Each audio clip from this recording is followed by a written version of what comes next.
Hi, இன்னைக்கான movie review பார்த்தலாமா? கருடன் இந்த movie இன்னைக்கு சுட சுட தேட்டரில் வெளியாயிருக்கு. இந்த மூவியோட டைரக்டர் துரை செந்தில் குமார். இந்த மூவிக்கு யார் கதை எழுதியிருக்கா அப்படின்னு பார்த்தா வெற்றிமாறன். இந்த படத்தோடைய மியூசிஷியன் யார் அப்படின்னு பார்த்தா யுவன் சங்கர் ராஜா, இளையராஜா சாரோடைய பையன். ஓகே, இந்த படத்தோடைய கதைக்கு வந்துடும். அதுக்கு முன்னாடி இந்த படத்தில் யார் யார் கேரக்டர்ஸ் அப்படிங்கிற பேரெல்லாம் பார்த்துருவோம்.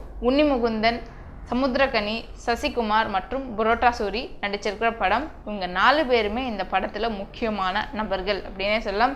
அதுவும் புரோட்டா சூரியோடைய கேரக்டர் பார்த்தீங்க அப்படின்னா யாரோட கேரக்டர் மாதிரி தெரியும் அப்படின்னா, கர்ணன் மூவி சிவாஜி சார் நடித்த படத்தில் கர்ணன் எப்படி துரியோதனுக்கு ஒரு சிறந்த நண்பனாக இருப்பாரோ அந்த மாதிரி ரஜினி சார் நடித்த தளபதி படத்தில் உள்ள கான்செப்ட் அப்படியே இந்த படத்தில் வந்திருக்கும்.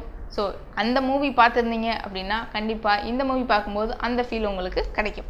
ஓகே, இந்த படத்தோடைய கதைக்கு வந்துடுவோம். சமுத்திரகனி அவர்கள் இந்த படத்தில் இன்ஸ்பெக்டராக நடிச்சிருக்காரு. அவர் என்ன பண்ணுறாருன்னா, திடீர்னு போயிட்டு அவருடைய உயர் அஃபீஷியல் அதிகாரிகள் கிட்ட போயிட்டு நான் வேலையை ராஜினாமா செஞ்சுக்க விரும்புகிறேன் அப்படிங்கிற மாதிரி சொல்லுவார். அதுக்கு அந்த உயர் அஃபீஷியல்ஸ் எல்லாம் அப்போல்லாம் நீ ராஜினாமா செய்ய முடியாது, ஆல்ரெடி டிபார்ட்மெண்ட்டில் தலைக்கு மேலே பிரச்சனை போயிட்டுருக்கு, நீ பாட்டுக்கு இப்போது ராஜினாமா செய்யணும் அப்படிங்கிற, நீ பாட்டுக்கு ராஜினாமா செஞ்சுட்டு போயிட்டு யூடியூப்பில் சோஷியல் மீடியாலலாம் நீ ஏதாவது டிபார்ட்மெண்ட்டில் நடக்கிற ரகசியத்தெல்லாம் வீடியோவை போட்டு நீ பாட்டுக்கு போயிடுவ, அந்த பிரச்சனையெல்லாம் யார் சால்வ் பண்ணுறது அப்படிங்கிற மாதிரி அந்த உயர் அதிகாரிகள் கேட்க இவர் சொல்லுவார், இல்லை எனக்கு கண்டிப்பாக ராஜினாமா பண்ணியே ஆகணும் அப்படின்னு. அதுக்கு அந்த உயரதிகாரிகள் சொல்லுவாங்க, ஒரு பேப்பர் எடுத்து கொடுத்து நீ உனக்கு என்ன பிரச்சனை, எதனால் ராஜினாமா செய்கிற அப்படிங்கிறத பேப்பரில் எழுது, இந்த பிரச்சனை ஓகே அப்படின்னா நாங்கள் உங்களுக்கு ராஜினாமா பண்ணுறதுக்கு அனுமதி தரோம் அப்படிங்கிற மாதிரி அந்த உயரதிகாரி சொல்ல, அப்படியே சமுத்திரகனி பேப்பரில் என்னென்ன விஷயமோ அது எல்லாத்தையும் எழுதுவார்.